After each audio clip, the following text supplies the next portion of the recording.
छात्रों, आज की 7वीं कक्षा की हिंदी तासिका में आप सभी का स्वागत है। आज हम अगला पाठ रहस्य सीखने जा रहे हैं।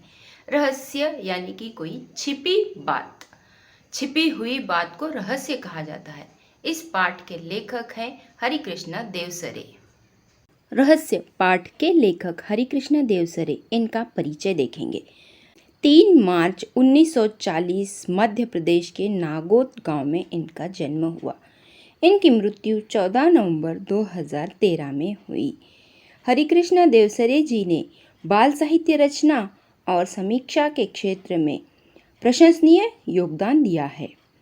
इन्होंने अनेक पुस्तकों का संपादन भी किया है। इनकी प्रमुख रचनाओं में संपूर्ण बाल विज्ञान कथाएं यह प्रसिद्ध हैं।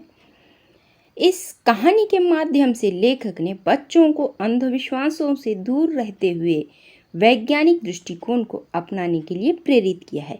तो चलिए पाठ की शुरुआत करते हैं। यह हैं इस पाठ के शब्दार्थ और मुहावरे। अंधेरी रात थी, चारों ओर सन्नाटा था, हाथ फैलाए न सूझता था। कभी कभी कुत्तों के भौंकने की आवाज़ सुनाई पड़ती थी। आधी रात बीत चुकी थी। मामा जी के घर से कुछ दूरी पर सामने हवेली थी। हवेली में उजाला था। आर्यन खेतों को सरपट पार करता हुआ उस ओर अकेले बढ़ रहा था। उस हवेली में आधी रात के बाद कल भी ऐसा ही उजाला देखा था। मामा जी ने पहले ही आर्यन से कह दिया था, उधर हवेली की ओर जाने की जरूरत नहीं है, वह हवेली भूतों का डेरा है। आर्यन मन ही मन मुस्काने लगा। वह जानता था कि भूत कुछ नहीं होते, यह कपोल कल्पना है, यानी कि झूठी बात है। कक्षा में विज्ञान के शिक्षक ने वैज्ञानिक दृष्टिकोण अच्छी तरह समझाया था। रहस्य का पता लगाने के लिए उसने मन में ठान लिया। आर्यन नाम का एक लड़का है, वो अपने मामा के गांव आया है और उसे पता चला है कि एक हवेली है, तो उस हवेली में कोई रहता नहीं है, बल्कि भूत वगैरह वहाँ पर रहते हैं। आर्यन को पता था कि किसी भी बिल्डिंग में कहीं पर भी भूत नहीं रहते हैं, तो वो इस रहस्य को यानी कि इस छिपी हुई बात को वो खोल देना चाहता था। आगे मामा जी ने कहा था, इस हवेली में पिछले 10-15 सालों से कोई नहीं रहता। पहले उसमें एक जमींदार का परिवार रहता था, अब जमींदार का परिवार खत्म हो गया है। उस तरफ कोई आता जाता नहीं। एक बार घीसू उधर गया था, बेचारे का बुरा हाल हुआ था। 3 महीने तक खाट पकड़े रहा। यानी कि घीसू नाम का व्यक्ति उस हवेली के पास गया था और वो जो है बीमार हो गया था। आर्यन करवटें बदलता रहा। आधी रात को उठकर छत से उसने हवेली को फिर से देखा। वहाँ रोशनी थी। गर्मी की छुट्टियाँ बिताने के लिए वह मामा जी के घर आया था। यह एक समृद्ध गांव है। मामा जी के पास एक विदेशी डिजिटल कैमरा भी है। यह बात आर्यन को मालूम थी। मामा जी की एक लड़की थी, उसका नाम था कनिष्का। आर्यन ने कनिष्का से कुछ सलाह मशवरा किया। दोनों बहादुर थे। अगला कदम उठाने के लिए उन्होंने कमर कस ली। अगली सुबह उसने मामा जी से कैमरा मांग लिया। मामा जी को साथ बैठाकर मामा जी का फोटो लिया।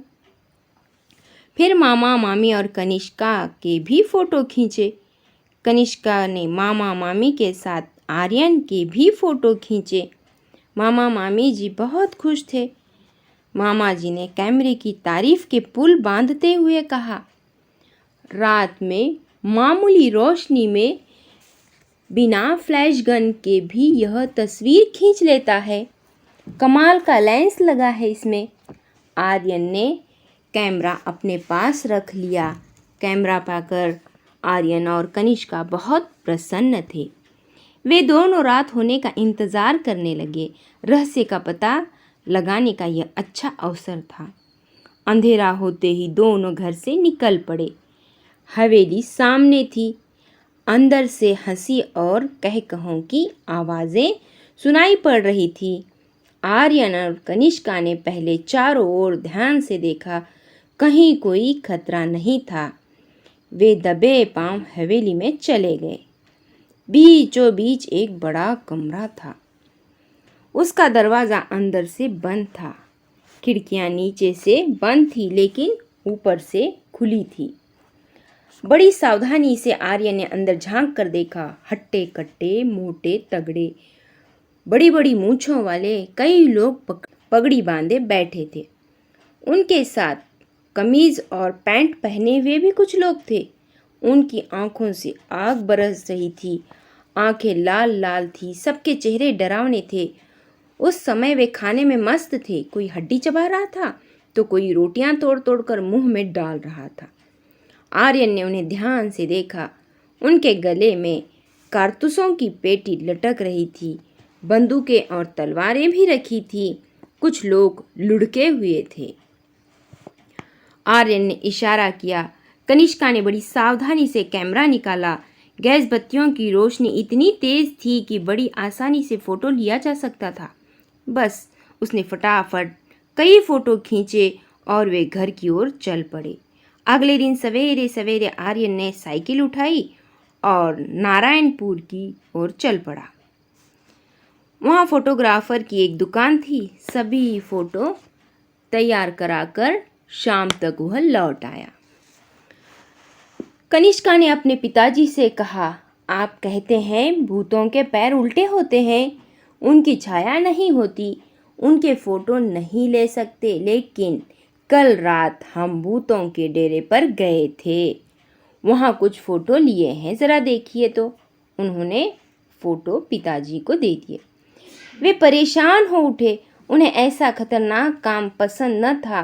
फ़ोटो देखकर उनकी आंखें खुली की खुली रही। बोले, तो क्या भूत इंसानों जैसे होते हैं?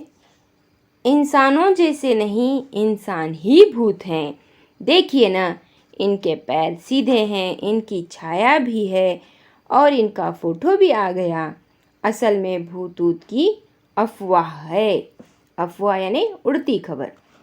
कोई हवेली की तरफ न जाए, उनका रहस्य न खुले, इसलिए उन्होंने भूत होने की अफवाह फैलाई है।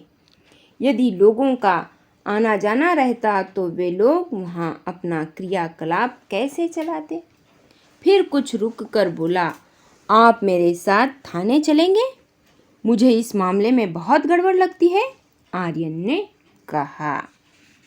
थानेदार ने फोटो देखते ही कहा, इन डाकुओं के गिरोह ने कई वर्षों से बहुत ही उत्पात मचा रखा था, यानी कि उधम मचा रखी थी। डकैती राहजनी इनका पेशा है। डकैती यानी लूटमार करना, रास्ते से जाने वालों को लूटमार करना, यही इन डाकुओं का पेशा है। कई वर्षों से इनकी तलाश की जा रही है। इनको पकड़ने के लिए पुलिस ने अपना खून पसीना एक कर दिया था। शाबाश, तो तुम दोनों ने बहुत ही बहादुरी का काम किया है। कहाँ है ये? आप तैयारी कीजिए, ठिकाना मैं बताता हूँ, आर्यन ने कहा। उस रात भूतों के डेरे पर पुलिस ने छापा मारा। दोनों ओर से गोलियां चली। सवेरा होते होते डाकुओं ने हथियार डाल दिए। उनके कुछ साथी मारे गए और कुछ पकड़े गए।